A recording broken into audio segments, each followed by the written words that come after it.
BRS party నువ్వు BRS party మీద ఏదైతున్నదో శాపనార్థాలు పెడుతుంటే నువ్వు బీఆర్ఎస్ పార్టీ శాపనార్థాలు పెడుతుంటే ఏమనుకోవాలి? నువ్వు బీఆర్ఎస్ పార్టీ శాపనార్థాలు పెట్టకు తల్లి. రాష్ట్రంలో అధికారంలో ఉన్నది రేవంత్ రెడ్డి గారు. ఈ రాష్ట్రానికి ఏదైతుందో అది నిజంగా మంచి చేస్తే సంతోషపడదుమే. నిజంగా మంచి చేస్తాం మంచి చేస్తూ ఒక రెండు చెప్తారు. మహాలక్ష్మి పాప ఆర్టీసీ కార్పొరేషన్ శంకర్ గౌడ్ బలైపోయిండే. ఆ నిధులు సక్రమంగా ఇచ్చి ఉండున్నట్టయితే ఆర్టీసీ కార్మికులు ఉద్యమించేది కాదు, శంకర్ గౌడ్ బలయ్యేది కాదు. ఉచిత విద్యుత్ ఆర్టీసీ రోడ్ ఎక్కిండ్రు. ఇక నేను ఉన్నదేందే, ఇక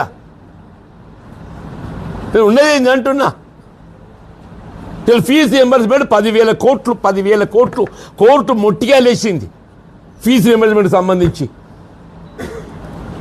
బలహీన వర్గాల 40% రిజర్వేషన్ అట్టే వేయింది. అది వేయింది, నేను నామినేషన్కి వచ్చింది. ఇప్పుడు కేవలం సింగిల్ విండో నామినేషన్ చెప్పి నిన్న క్యాబినెట్ నిర్ణయం అయిందంట, ఏదో చర్చ అయిందంట.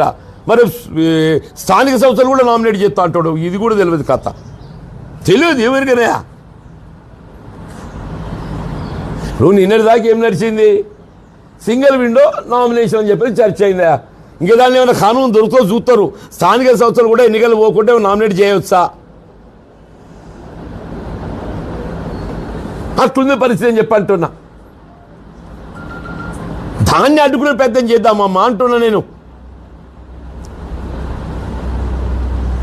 కేసీఆర్ గారి ఉద్యమ స్ఫూర్తితోనే ఇవాళ మీరు నాయకురాలిగా ఎదిగొచ్చిండ్రు. కేసీఆర్ గారి ఉద్యమ స్ఫూర్తితోనే ఏదైతుందో మీరు నాయకురాలిగా ఎదిగొచ్చిండ్రు. మరి ఈ స్థాయి వచ్చిందంటే అది కేవలం కేసీఆర్ గారి యొక్క ఉద్యమ స్ఫూర్తి అంటున్నాను.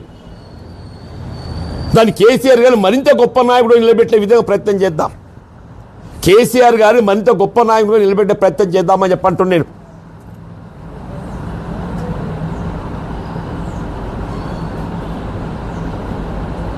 అది అనేది అవుతుందో ఇడిపోయి ఇవాళ నువ్వు ఇక్కడ దాకా ఎదిగినావు అని చెప్పంటే ఆయన ఉద్యమ స్ఫూర్తి కేసీఆర్ గారి ఉద్యమ స్ఫూర్తి అయితే నువ్వు ఆయననే మర మనిషి అంటే ఎట్లా తల్లి?